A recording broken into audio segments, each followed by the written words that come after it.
ఢిల్లీలో భారతీయ జనతా పార్టీ 27 సంవత్సరాల తరువాత వాళ్ళ జెండాని ఎగరవేశారు. అయితే ఎన్నడూ లేని విధంగా 48 సీట్లతో బీజేపీ తన ఆధిపత్యాన్ని చూపించుకున్నారు. అయితే అక్కడ ముస్లిం వర్గాలు అక్కడ ఎక్కువ మద్దతు ఇవ్వడంతో మరి ముఖ్యంగా అందులో మహిళల తరపున నుంచే ఎక్కువ ఆధిపత్యం వచ్చింది అని చెప్తున్నారు. అయితే ఎటువైపు నుంచి ఏ వర్గాలు ఎలా వినిపిస్తున్నప్పటికీ కూడా ఇంతవరకు బీజేపీ అక్కడ గెలిచింది అన్న మాట తప్పితే అక్కడ సీఎం ఎవరు, అక్కడ ప్రమాణ స్వీకారం చెయ్యబోతుంది ఎవరు అనేది మాత్రం ఇంకా ఒక క్వశ్చన్ మార్క్ గానే నిలిచిపోయింది. అంటే ఇంతవరకు కూడా ప్రమాణ స్వీకారం ఎవరు చేయబోతున్నారు అని కావచ్చు, కానీ సీఎం ఎవరు కాబోతున్నారు అని కూడా ఎటు నుంచి ఏ వర్గాలు కూడా ఒక విశ్లేషణకు రాలేకపోతున్నారు. అయితే అయితే ప్రస్తుతం ప్రధాని మంత్రి మోదీ గారు విదేశీ పర్యటనలో ఉన్నారు. ఆ పర్యటన ముగిసిన తదనంతరం రాగానే అక్కడ ఎమ్మెల్యేలందరితో కూడా చర్చించి ఎవరిని సీఎం చేయాలి అనే ఒక కొలికి రాబోతున్నారన్న వార్తలు వైరల్ అవుతున్నాయి. అయితే అన్నిటిలోని భిన్నంగా ఇప్పుడు ప్రస్తుతం ఢిల్లీలో సీఎం గా ఓ మహిళా క్యాండిడేట్ ని నుంచోబెట్టబోతున్నారు అని తెలుస్తుంది. అయితే సీఎం గా ఒక మహిళను నుంచోబెడితే మరి డిప్యూటీ సీఎం పదవి పోస్ట్ ఖాళీగా ఉంటుంది. కొన్ని దానికైనా ఎవరినైనా నియమించారా అనే ఒక క్వశ్చన్ మార్క్ ఇంకొకసారి తలెత్తుతుంది. అయితే డిప్యూటీ సీఎం గా బడుగు బలహీన వర్గాల నుంచి ఒకరిని ఎంచుకోబోతున్నారు అంటూ విషయాలు బయటకి వస్తున్నాయి. అయితే తదనంతరం ఇంతవరకు కూడా సీఎం క్యాండిడేట్ ఎవరా అనే క్వశ్చన్ మార్క్ అందరిలోనూ ఉండగా ప్రస్తుతం ఓ మహిళ పేరు మారుమోగిపోతుంది. ఆ పేరే రేఖా గుప్తా. అయితే రేఖా గుప్తా ఒక్కరే ఉన్నారా, లేకుంటే సీఎం క్యాండిడేట్ గా ఇంకా ఎవరెవరి పేర్లు నియమించారు? అయితే వీళ్ళందరిలోనూ భిన్నంగా ఎందుకని రేఖా గుప్తా పేరే ఎక్కువగా వినిపిస్తుంది? ఈ కోణాలన్నిటిలోనూ ఆలోచిస్తుంటే ఒక్కొక్కసారి ఒక్కొక్క క్వశ్చన్ మార్క్ అందరిలోనూ నెలకొంటుంది. అయితే దీనికి సంబంధించి పూర్తి వివరాలు చెప్పడానికి బీజేపీ కార్యకర్త చిట్టిబాబు గారు లైన్ లో ఉన్నారు. మరి ఆయనతో మాట్లాడి అసలు ఎందుకని రేఖా గుప్తా పేరే ఇంతలా వినిపిస్తుంది అనేవి, అసలు రేఖా గుప్తా గారే అయితే ఢిల్లీకి కాబోయే నెక్స్ట్ సీఎం రేఖా గుప్తాయేనా కాదా అనే విషయాన్ని తెలుసుకునే ప్రయత్నం చేద్దాం. సార్ చెప్పండి, బీజేపీ తరపున ఇంతవరకు కూడా అక్కడ ఢిల్లీలో అసలు సీఎం ఎవరు కాబోతున్నారు అనే పేరుని ఇంతవరకు బహిరంగంగా ప్రకటించనే లేదు. ఎందుకని అంటారు? బీజేపీ పాలసీ అంతేనమ్మా. బీజేపీ ఇప్పుడు కూడా ఎన్నికల ముందు సీఎం అని ప్రకటించరు.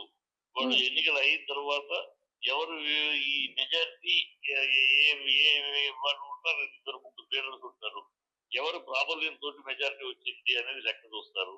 ఎవరికి ప్రజల్లో అనుకున్న ఇద్దరు ముగ్గురు ఉంటారు, ఇద్దరు ముగ్గురు ఎవరికి ప్రజల్లో ఆధారం ఇవన్నీ స్టడీ చేస్తారు. వాళ్ళకు ఒక పాలసీ. వాళ్ళు అందరిలాగా ముందు పేరు చూపించి చెట్టు చూపించి మోడీ ప్రజలు ఓటేసేది మోడీ కోసం ఓటేస్తారు. మోడీని చూపించుకుని మోడీ డబుల్ ఇంజిన్ సర్కార్, అక్కడ పైన మోడీ ఉన్నాడు, ఇక్కడ కూడా మా సర్కార్ ఇవ్వండి అడిగారు. అలానా ముఖ్యమంత్రిని అడగలేదు, అలా అడగరు కూడా. యూపీలో కూడా ఎన్నికలైనాక ఎలక్షన్ అప్పుడు యోగి కాదు ముఖ్యమంత్రి, రెండోసారి ముఖ్యమంత్రి. మొదటిసారి యోగి కాదు, యోగిని చెప్పాల. ముగ్గురు స్టేట్ ప్రెసిడెంట్ ఉన్నారు, వాళ్ళు అందరూ పోటీ కష్టపడి పనిచేశారు. ఆఖరికి యోగిని తీసుకొని చేశారు. అట్లా ఉంటుంది వాళ్ళది. ప్రజల ఆమోదము, ప్రజల ఇది అది కాంట్రవర్సీ రాకుండా ఎవరు సీటైనా ఎవరు ప్రాబల్యంలో మనకి ఎక్కువ సీట్లు వచ్చింది. ఒక్కొక్క ఇన్ఛార్జ్ ఉంటారు కదా, ఇద్దరు ముగ్గురు ఇన్ఛార్జీలో ఎవరు ప్రాబల్యంతో ఎక్కువ మెజార్టీ వచ్చింది, ఎవరు ప్రాబల్యంలో ప్రజల ఆమోదం ఉంది, ప్రజలకు మా గౌరవం ఉంది అని స్టడీ చేస్తారు. ఆ స్టడీలో ఎవరికి ఎక్కువ ఉంది అనుకుంటే దాని ప్రకారం అతను చేస్తారు. అది లెక్క వాళ్ళు. అందుకని అమెరికా వెళ్ళాడు కదా, ఆయన వెళ్ళొచ్చేదాకా ఆగిన ఇప్పుడు ఆ ప్రక్రియ జరుగుతుంది.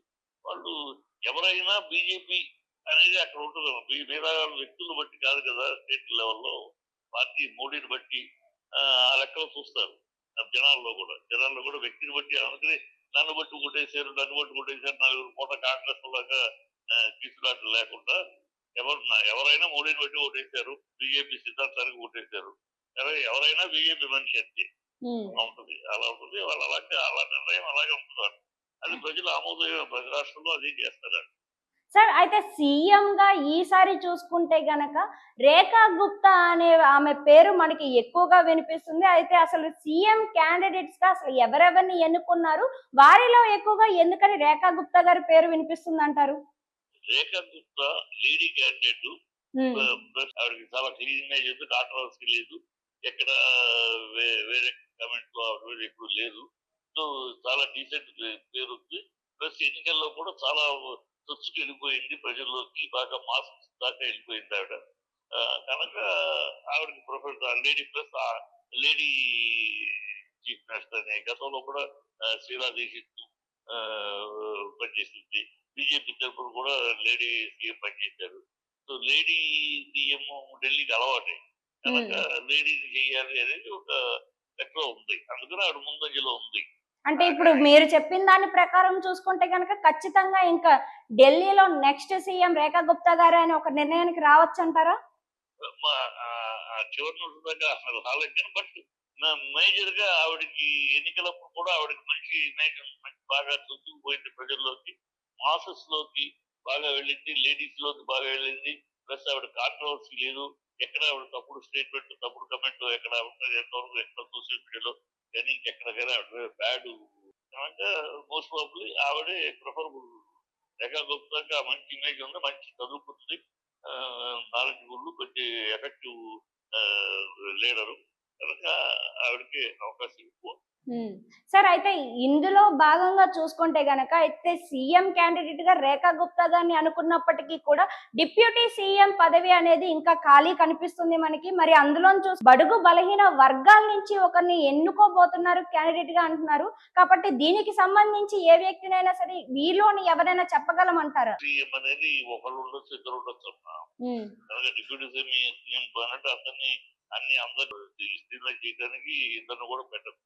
నా ఉద్దేశం ఇద్దరు డిప్యూటీ సీఎంలు పెడతారని అనుకుంటున్నాను. అంటే ఎవరెవరు అనుకోవచ్చు అంటారు? దళిత వర్గాల నుంచి తీసుకొస్తారు, బీసీ నుంచి తీసుకొస్తారు. ఉన్నారు, ఇద్దరు ముగ్గురు ఉన్నారు కదా క్యాండిడేట్స్. సో వాళ్ళని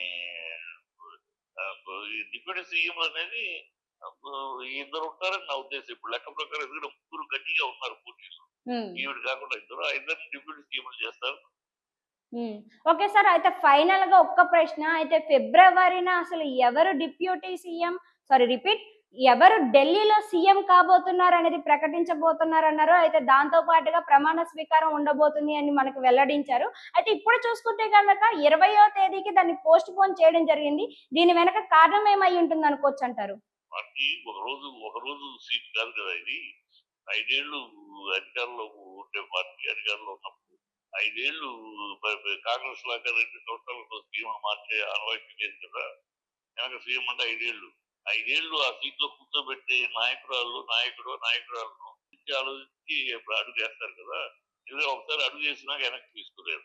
అడుగు వేసి అడుగు పటిష్టంగాను పరిపక్వంగా ఉండాలి కదా. అందుకని తీసుకుంటున్నారు టైం. అంతే తీసుకుని టైం ఎంత తీసుకుంటున్నారు, ఒక రోజు 2 రోజులు తేడా వల్ల పంపడానికి కరెక్ట్ నిర్ణయం కరెక్ట్ గా ఉండాలి కదా. ఆ నిర్ణయం మీద విమర్శలు కానీ ప్రతిపక్షాల విమర్శలు ఎలాగ ఉంటాయి అనుకోండి. Okay sir, right.